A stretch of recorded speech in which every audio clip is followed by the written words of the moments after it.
Halo, perkenalkan, nama saya Amanda Parahita Patmarini dengan NIM 2107328 dari Program Studi Teknik Sipil Kelas A, Fakultas Pendidikan Teknologi dan Kejuruan Universitas Pendidikan Indonesia.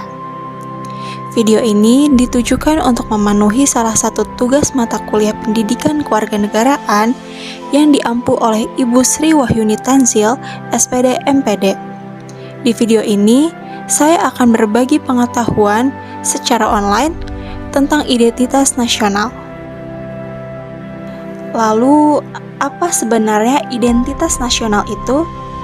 Sebelum ke pengertian identitas nasional, kita harus tahu terlebih dahulu mengenai pengertian identitas dan pengertian nasional itu sendiri. Identitas merupakan ciri-ciri, sifat-sifat khas yang melekat pada suatu hal, sehingga menunjukkan suatu keunikannya serta membedakannya dengan hal-hal yang lainnya. Kemudian, pengertian dari nasional menunjukkan kesatuan komunitas sosio-kultural tertentu yang memiliki semangat, cita-cita, tujuan, serta ideologi bersama. Nah, setelah kita mengetahui pengertian dari identitas dan nasional, lalu kita bisa tahu tentang pengertian identitas nasional. Identitas nasional merupakan ciri-ciri atau sifat-sifat khas bangsa Indonesia yang membedakannya dengan bangsa-bangsa lain di dunia. Sementara itu, apa sih konsep dasar dari identitas nasional?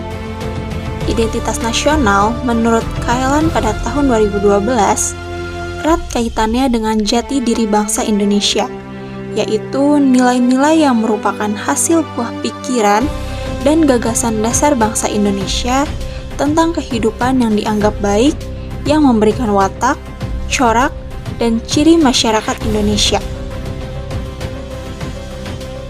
Apa aja sih faktor pendukung lahirnya identitas nasional? Faktor pendukung lahirnya identitas nasional ada dua, yaitu yang pertama ada faktor objektif, yang meliputi faktor geografis, ekologis, dan demografis. Lalu selanjutnya ada faktor subjektif, yaitu historis, sosial, politik, dan kebudayaan yang dimiliki bangsa Indonesia. Lalu, kapan muncul identitas nasional? Secara historis, identitas nasional Indonesia ditandai ketika munculnya kesadaran rakyat Indonesia sebagai bangsa yang sedang dijajah oleh bangsa asing pada tahun 1908 yang dikenal dengan masa kebangkitan nasional.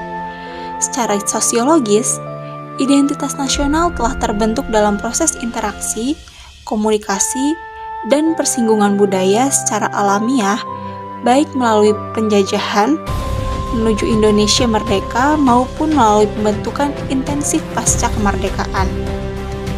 Lalu secara politis, bentuk identitas nasional Indonesia menjadi penciri atau pembangun jati diri bangsa Indonesia yang meliputi bendera negara sang merah putih, bahasa Indonesia sebagai bahasa nasional, lambang negara Garuda Pancasila, dan lagu kebangsaan Indonesia Raya. Kita sebagai warga negara Indonesia tentu mempunyai karakteristik yang membedakan dengan bangsa lain. Karakteristik warga negara Indonesia diantaranya kemampuan mengenal dan mendekati masalah sebagai masyarakat global, kemampuan bekerja sama dengan orang lain, dan memikul tanggung jawab atas peran dan kewajiban dalam masyarakat, kemampuan untuk memahami, menerima, dan menghormati perbedaan-perbedaan budaya, kemampuan berpikir, berkritik, dan demokratik. Lalu ada kemampuan menyelesaikan konflik dengan cara damai tanpa kekerasan. Lalu ada kemampuan mengubah gaya hidup dan pola makan yang sudah biasa guna melindungi lingkungan. Lalu warga Indonesia juga memiliki kepekaan terhadap mempertahankan hak asasi manusia. Selanjutnya, warga Indonesia memiliki kemampuan berpartisipasi dalam kehidupan politik pada tingkat pemerintahan lokal, nasional, dan internasional. Selain karakteristik warga negara Indonesia, kita mempunyai ciri-ciri karakteristik warga negara Indonesia, yaitu manusia yang beriman dan bertakwa kepada Tuhan Yang Maha Esa, mencintai sesama manusia, keluarga, masyarakat, bangsa, dan tanah airnya, menghormati sesama warga tanpa membedakan latar belakang sosial dan budaya, dapat hidup bersama dalam masyarakat majemuk yang terdiri dari perbedaan budaya, etnik, agama, dan adat istiadat. Serta yang terakhir, kita mempunyai toleransi dalam keagamaan. Lalu, apa tantangan identitas nasional Indonesia? Tantangan mengembangkan identitas nasional terletak pada pikiran dan sikap terbuka untuk menghormati keanekaragaman, mendorong demokrasi yang partisipatif, memperkuat penegakan hukum, serta memajukan solidaritas terhadap mereka yang lemah atau korban di mana negeri Indonesia adalah ruang publik sebagai tempat kita hidup bersama. Karena kedudukannya yang amat penting itu, identitas nasional harus dimiliki oleh setiap bangsa. Sekian yang dapat saya sampaikan tentang identitas nasional. Apabila ada kesalahan kata atau kalimat dalam penyampaian, kritik dan saran teman-teman pendengar semua sangat saya harapkan. Semoga video ini bermanfaat. Terima kasih.